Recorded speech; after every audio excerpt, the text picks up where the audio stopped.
Hello students, today I will start our chapter number 3 Tarot Re-Award कि tarot किस प्रकार से एक इनाम प्रस्तुत करता है, किस प्रकार से उसे री-अवॉर्ड मिलता है। तो देखिए, टैरो की स्टोरी जानने से पहले बिफोर यू रीड हम जानते हैं this is a story about A thoughtful and loving son.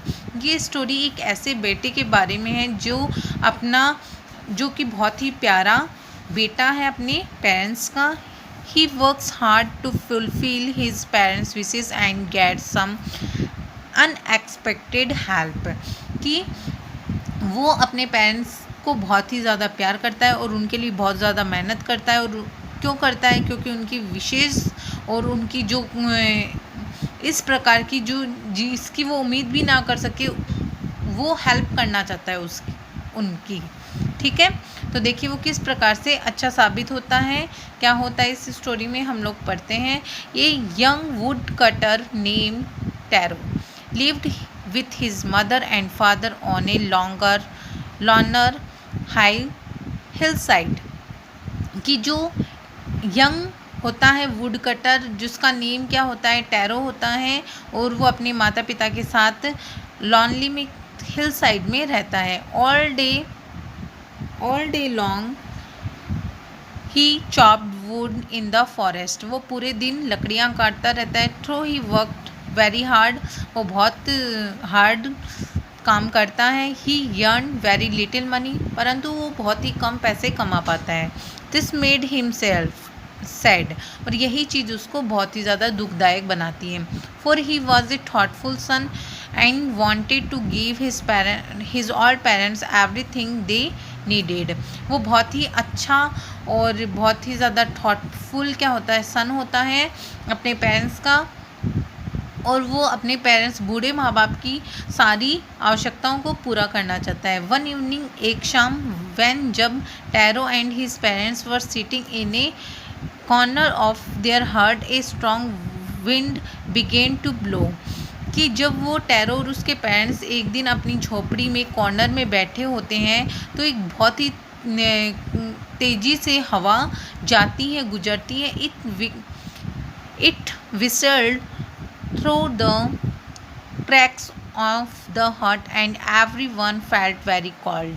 कि वो जैसे हवा वहाँ से गुजरती है तो उनकी झोपड़ी के अंदर भी आ जाती है, जिसके कारण उन्हें बहुत ही ज़्यादा ठंड लगती है। सडनली, अचानक से, टैरोस फादर, उसके पापा बोलते हैं, sad I wish I had a cup of shake. मुझे एक शेक का कप चाहिए। इट वुड वार्म, जो कि बहुत गर्म होना चाहिए, जो कि वार्म मी, जो कि मुझे गर्माश से इसके, and do my old heart good, जिससे कि मेरा जो हार्ट है वो अच्छा हो जाए। वो ऐसा बोलते हैं उसके पापा। This made tarot sadder then ever, for the heart warming drink called shake was very expensive. कि ये चीज़ उसको क्या बना देती? टैरो को दुखी बना देती है, क्योंकि उसके पापा को जो चाहिए होता है वो शेक वो नहीं ले पाते हैं, क्योंकि वो बहुत ही ज़्यादा एक्सपेंसिव होता है, महंगा होता है। How do I earn more money? Tarot सोचता है कि मैं कैसे और ज़्यादा पैसे कमाऊँ। ही आस्क्ड हिमसेल्फ, वो खुद से ही बात करता है। How do I get a little shake for my poor old father? कैसे मैं उनके लिए वो शेक लेके आऊँ अपने बूढ़े पिताजी के लिए। He decided to work harder than before, कि वो डिसाइड करता है कि मैं पहले से ज़्यादा और मेहनत करूँगा। नेक्स्ट मॉर्निंग, अगली सुबह, Taro jumped out of bed earlier than usual and made his way to the forest. वो और जल्दी उठ जाता है और अपने बेड से जल्दी जंप करके वो फॉरेस्ट के रास्ते की तरफ चला जाता है। He chopped and cut as the sun climbed and soon he was so warm that he had to take off his jacket। कि वो लकड़ियों पे लकड़ियाँ काटता रहता है जब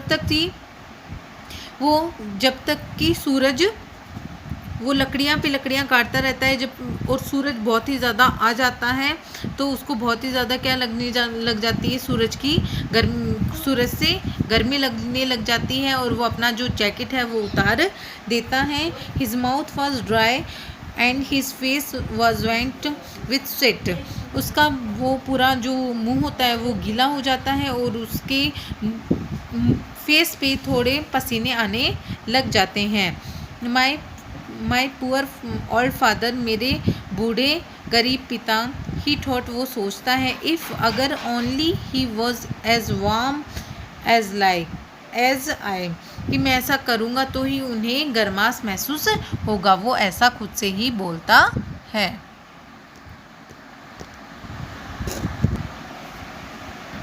And with that he began to chop even fast, thinking of the extra money he must earn to buy the shake to warm the old man's bones।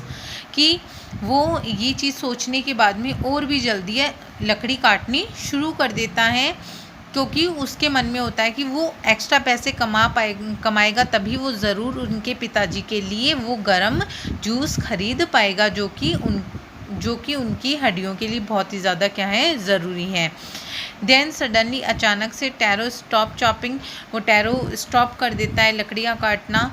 What was the sound he heard, उसको एक ऐसी sound सुनाई देने लगती है। Could it possible be rushing water, ये जैसे कि पानी बह रहा है वैसी उसको आवाज़ सुनाई देने लग जाती है। Taro could not remember ever seeing or hearing a rushing stream in the part of the forest.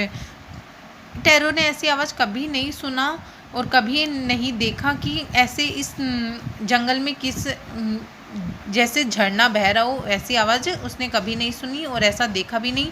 He was thirsty, वो बहुत ही ज़्यादा प्यासा होता है।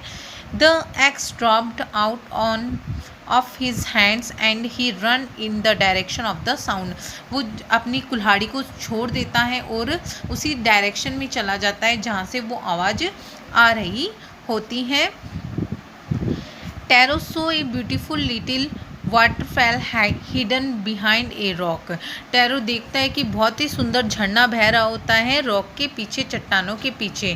क्लिचिंग at a place where the water flowed quietly, कि वहाँ से बहुत ही चुपचाप झरना बह रहा होता है, वो चुपचाप उसके पास चला जाता है। He chopped a little in his hand and put it to his lips, वो अपने दोनों हाथों को जोड़ के एक कटोरी सी बना लेता है और उसके अपने होठ लगा लेता है, मतलब कि जहाँ से पानी बह रहा था वहाँ पे दोनों हाथ करके पानी को ऐसे इकट्ठा करना और उसमें अपना मुंह लगा लिया।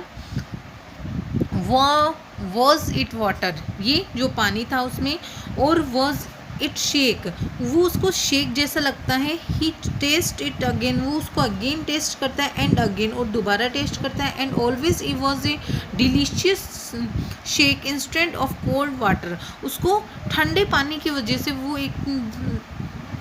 एक तरह से क्या लगता है, डिलीशियस सेक, मतलब कि अच्छा, मतलब कि बहुत ही स्वादिष्ट सेक लगता है। Tarot quickly filled the picture he had with him and hurried home, कि वो टैरो बहुत ही जल्दी एक मटका भरता है और उसको अपने साथ अपने घर पे ले जाता है। The old man was delighted with the sake, सारे जो ओल्ड मैन होता है वो उसको देता है, ये शेक ओल्ड मैन को देता है टैरो।